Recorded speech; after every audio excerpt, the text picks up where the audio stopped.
G'day, mates.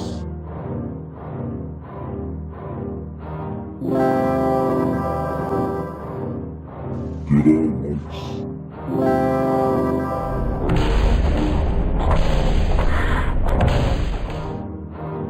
G'day, mates. G'day mates, I'm Flinty, and this week I'll bring to you 10 amazing facts that you didn't even know about Friday the 13th Part 4, the final chapter. Let's dive in and see what scary things we can find. 1. During the acting in the movie, there were lots of girls and boys teaming up together, having dates in the house area and dancing together. This friendly bunch was so attracted to each other that uncontrolled ejaculations became the norm over time.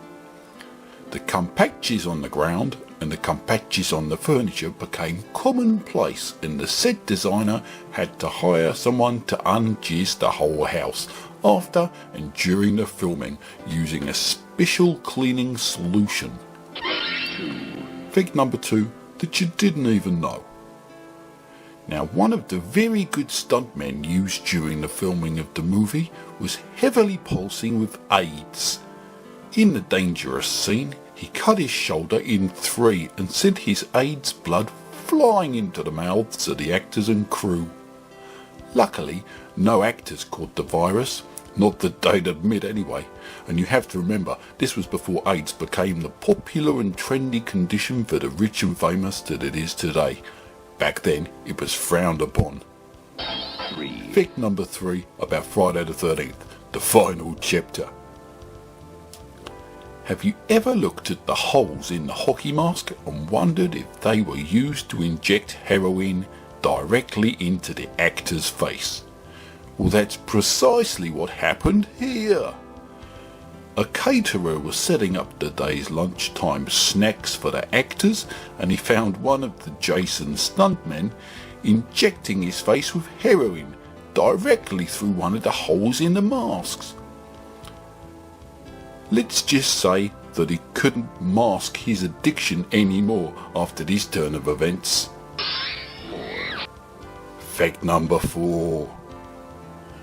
We all know that legendary thespian Ted White played the role of Jason in Friday the 13th Part 4, but did you know that another Hollywood star originally played the role?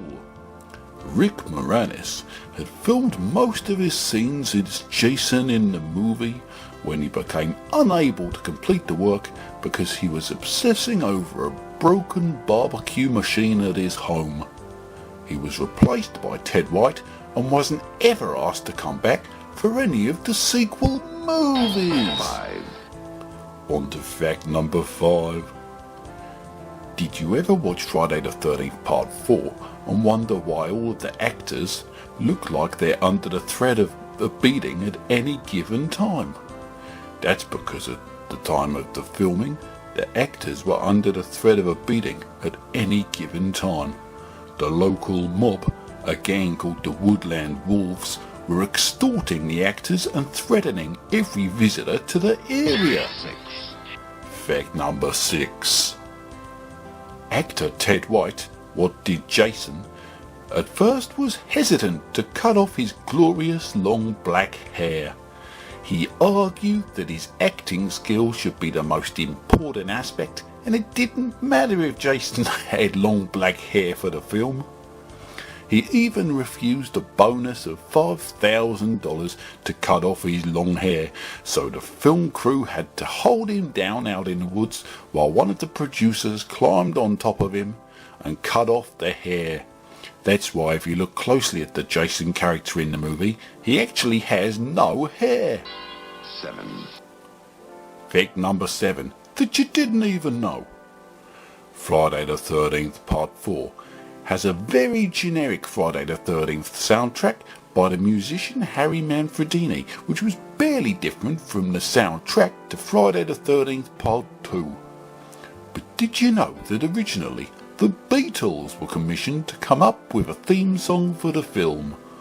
Over $1 million was spent on the development of this mighty song, but it never came to pass because members of the Beatles band couldn't stop coming to blows.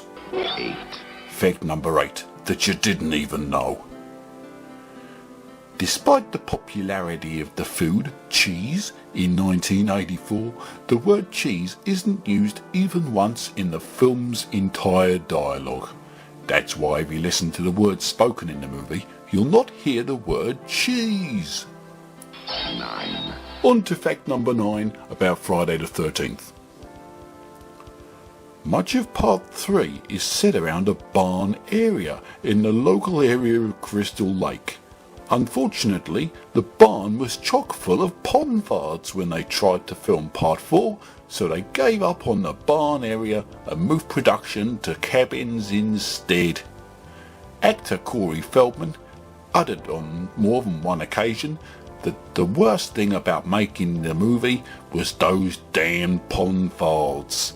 10, And finally, fact 10 about the final chapter that you didn't even know. The first draft of the script had the title Jason Takes Chicago, a story whereby Jason ends up in the city of Chicago where he follows around some escaped teenagers. But instead, that didn't even happen. Instead of being set in Chicago where he follows around some escaped teenagers, it's set in a unique destination of Crystal Lake. Well, that's all I have for now for part 4 of Friday the 13th. Thanks ever so much for listening to my very good facts. Don't forget to come back next week and maybe take a subscription to this channel if you like what you hear. I tell you, I like what I hear when I listen to my facts. They're flipping good, mate. All the best, guys. Catch you next time.